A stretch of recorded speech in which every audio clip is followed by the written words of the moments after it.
want to scare you. You know, regardless, we all die one way or another. Die in peace, die in fear, war. You know. The point is that while you're living, how can you live in peace? And when you must die, how can you die in peace? This is the whole point that we must try to understand.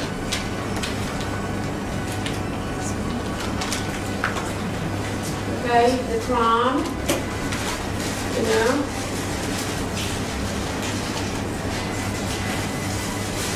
And even though you are not complacent, with the word complacent, the Buddha said you like to think about crossing the road.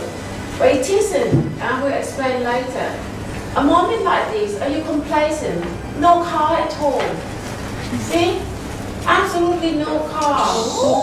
But anything can still happen.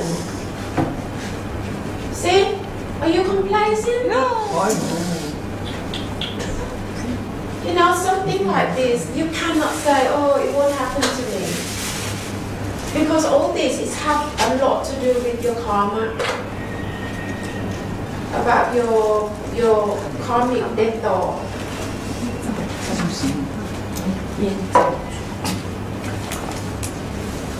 Okay.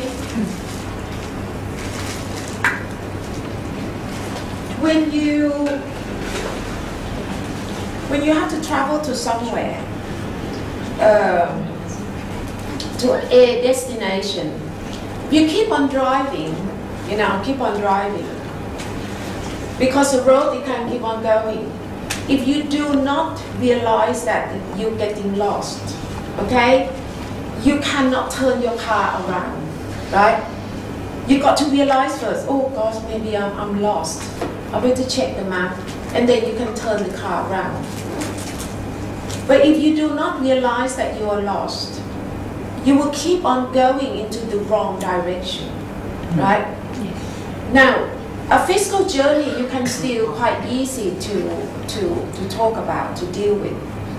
But a life journey, a spiritual journey, without knowing your final destination of nirvana, God, Tao, whatever, the disconnection between, you know, Tom and Jerry. If you don't know that final destination, it means that you don't know where you're going, first of all, right? So it will come to this that picture with all the, you know, arrow. The direction is just everywhere, right?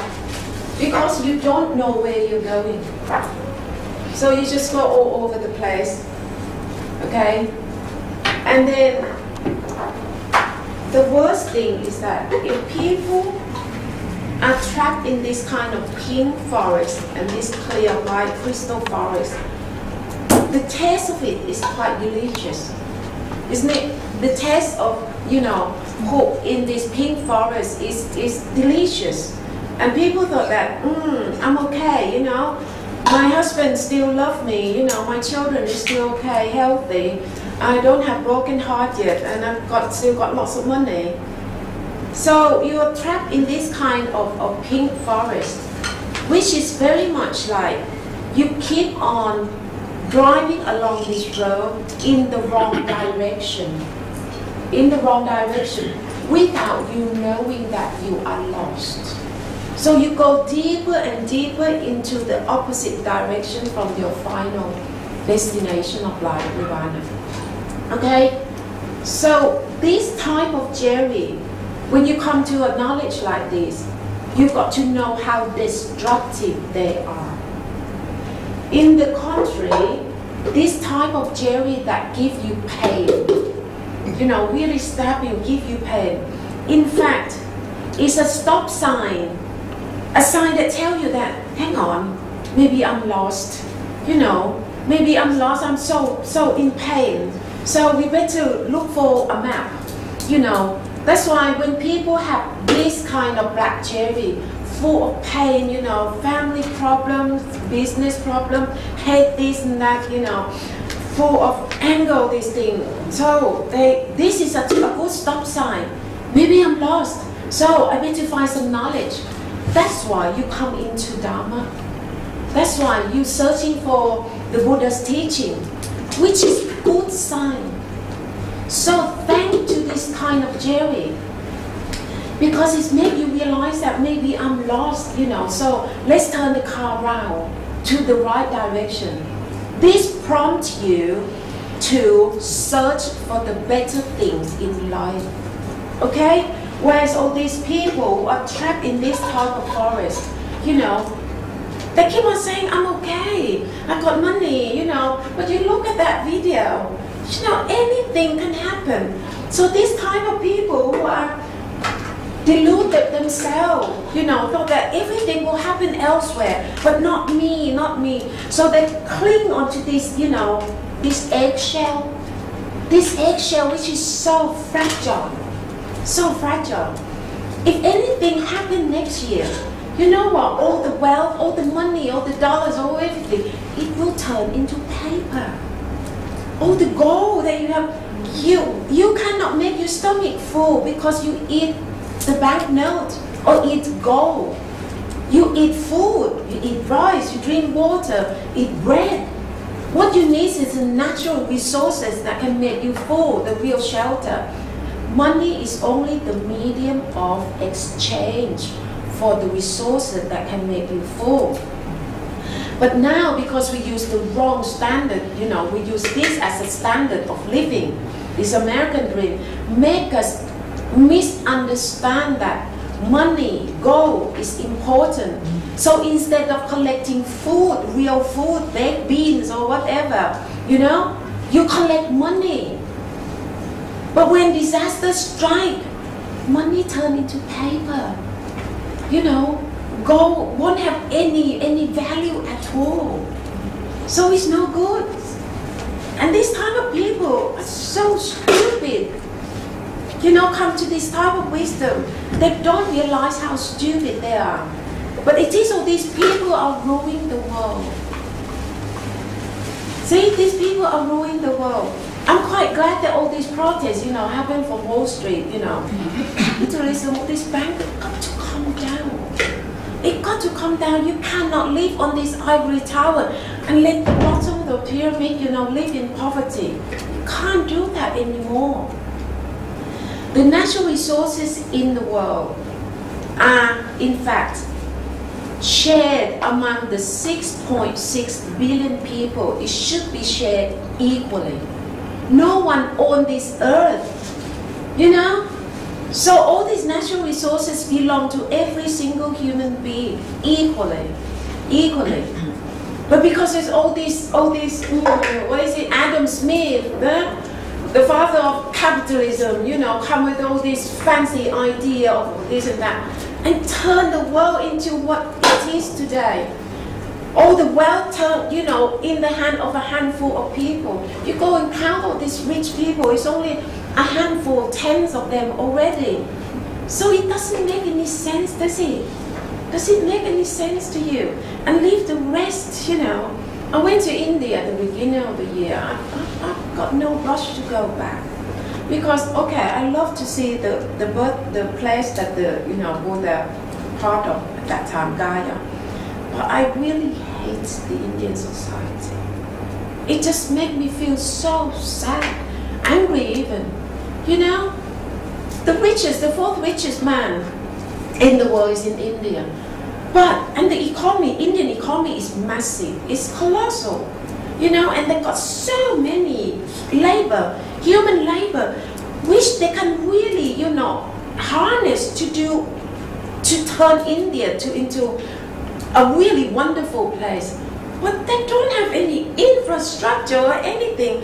And they just left the bottom of the pyramid with the caste system, all blend together with rubbish.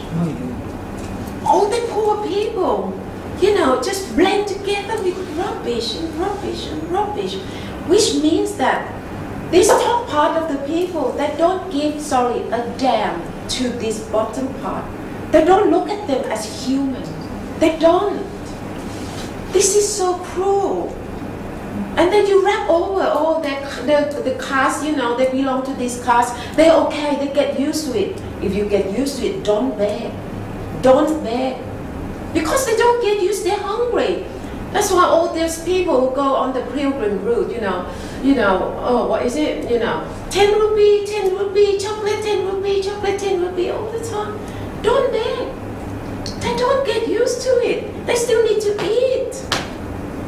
And why can't India, it's still got lots of resources.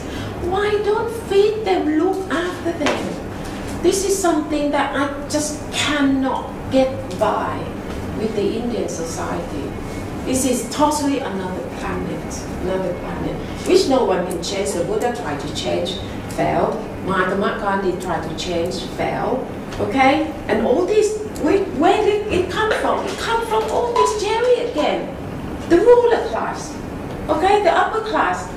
They're comfortable in their this, they say, okay, they get used to it, they belong to that class, so just let them be. There's no way to, go up and down. That is, no, I can't take that. It just doesn't make any sense, not this day and age, no.